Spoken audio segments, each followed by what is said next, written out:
La réalité économique de la Russie défie les attentes. Malgré les sanctions internationales, le pays affiche une croissance qui surprend. L'analyste militaire et politologue américain Mark Sleboda l'affirme sans détour.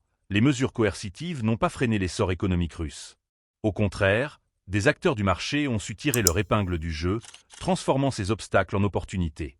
Sleboda souligne que, même si l'ancien président américain Donald Trump a instauré de nouvelles sanctions, la réaction en Russie a été froide, presque indifférente. En Russie, tout le monde s'en fiche, déclare-t-il. Ce désintérêt apparent masque une dynamique complexe. De nombreux entrepreneurs ont profité de ces restrictions pour s'accaparer des niches de marché laissées vacantes et réorienter l'industrie nationale.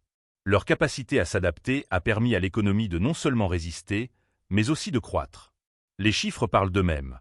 La Russie a enregistré une croissance de 4%, un chiffre qui surpasse ceux de l'Europe et des États-Unis.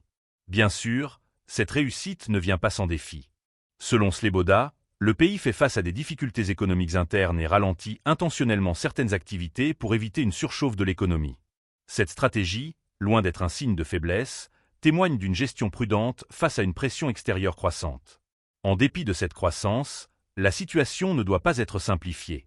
Les sanctions ont certes créé des obstacles, mais elles ont également incité des changements structurels qui pourraient, à long terme, renforcer l'autonomie économique de la Russie.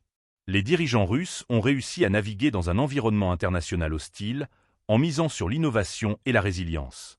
Ce phénomène soulève des questions cruciales sur l'efficacité des sanctions dans un monde globalisé.